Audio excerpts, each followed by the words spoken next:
Voltamos com mais Saúde na TV.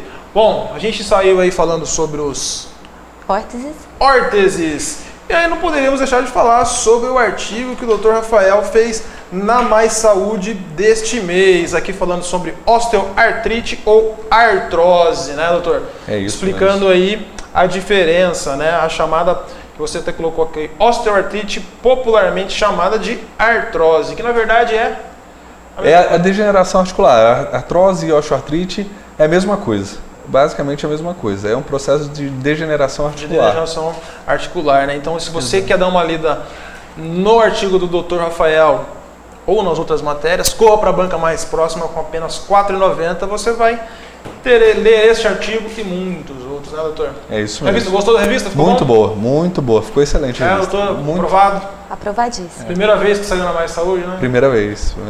Vai sair sempre, né, doutor? É isso aí, a gente tem perguntas da internet, vamos lá. Primeira pergunta é: quais são as mudanças mais comuns no condicionamento físico na terceira idade? É a pergunta da Rosana, do Jardim Imperial. E aí, doutor, quais são as mudanças mais comuns aí no condicionamento físico? Exercícios com alto impacto ou com uma demanda muito alta não são ideais para esse tipo de pessoa.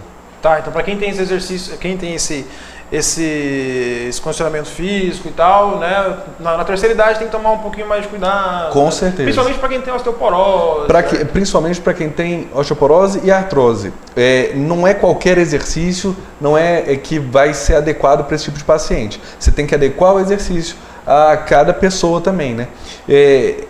Tem pessoas idosas que suportam um tipo a mais de exercício, outras que suportam menos, umas que têm alguns problemas, outras têm outros. Então, para cada pessoa você tem que adequar. Mas de uma maneira geral, em relação, se você comparar, né, a pessoa durante a sua fase de adolescência, adulta e depois na fase idosa, ele tem essa perda muito grande de massa óssea, de capacidade física, né, de condicionamento físico. Então a gente tem que realmente tomar muito cuidado e saber exatamente que tipo de exercício indicar para cada pessoa.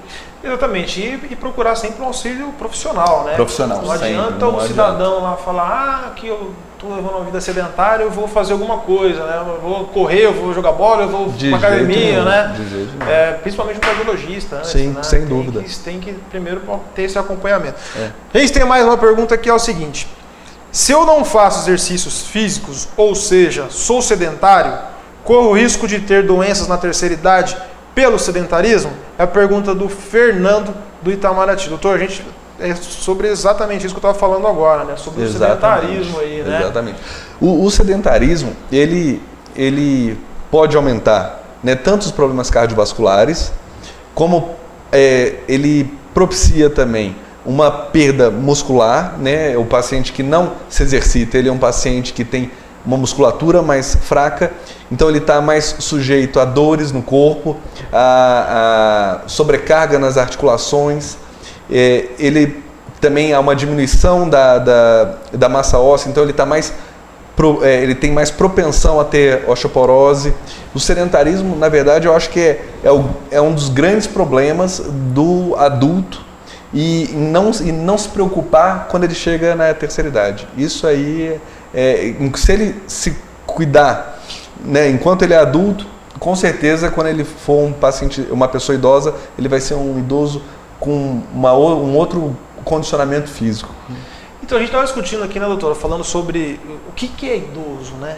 É difícil falar, né? É difícil. É difícil a gente falar o que é o idoso. Às vezes uma pessoa com 70 anos fala, não, eu não sou idoso, tenho uma vida completamente ativa, vai para academia, vai isso, e E eu acho que isso é cada vez mais frequente, viu, Paulo? Cada vez mais frequente.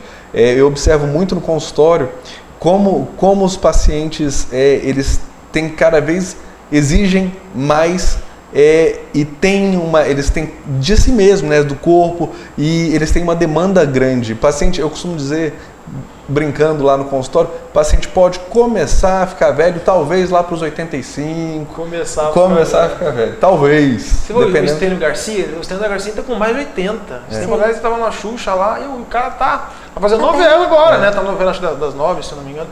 E tá fazendo novela, o cara tá... Né? Muito bem. Daqui uns dias ele volta pro carga pesada, volta pro caminhão, um tiozinho de mais de 80 anos. A gente tem mais uma pergunta agora que é o seguinte: como a qualidade de vida na terceira idade pode ser definida? É a pergunta da Adriana da Vila Musa. E aí, doutora, como a qualidade de vida na terceira idade pode ser definida? Então, Paulo, acho que é interessante a gente pensar em qualidade de vida como um equilíbrio físico, emocional desse paciente. Então, se ele está bem consigo mesmo e ele procura auxílio de um profissional da saúde, de um médico, para começar a fazer atividades, se alimenta bem, procura resolver todos os seus problemas, esse equilíbrio faz ele se sentir bem. Então, acho que isso pode ser considerado qualidade de vida. Pode ser considerado qualidade de vida, né? Acho que tudo que faz bem é considerado qualidade de vida, né? Sim. A gente, de repente, tem gente que gosta muito de comprar, né? É isso que acaba gerando qualidade de vida para aquela pessoa. Fazer o quê, né? Acho que cada um acha a sua qualidade de vida aí, né? Cada um acho que tem que fazer o que se sente feliz, né? Sem dúvida. Próxima pergunta é o seguinte: quais exercícios físicos na terceira idade são mais eficazes? É a pergunta da Sandra do Jardim Paulista. E aí, doutor, qual os exercícios na terceira idade que são mais eficazes? Isso a gente tem que tomar um certo cuidado, né? Porque isso a gente estava falando. Exatamente. Né? Tem uma variação de paciente para paciente. No geral, você pensando numa pessoa, por exemplo, com artrose, você deve evitar exercícios físicos de alto impacto. Quando você pensa na perda muscular e na perda óssea, você tem que pensar em exercícios de fortalecimento muscular que vão propiciar também um ganho de massa óssea. Eles ajudam no fortalecimento ósseo também. Então, exercícios, normalmente, no paciente idoso, a gente pensa em exercícios com baixo impacto articular, para não sobrecarregar as articulações que já têm um grau de desgaste, assim como fortalecimento da musculatura para propiciar tanto o equilíbrio muscular como aumento da força óssea. Da força óssea, né? A gente vai então para mais um intervalo, voltamos daqui a pouco falando sobre a qualidade de vida na terceira idade. Não sai daí, fique com a gente.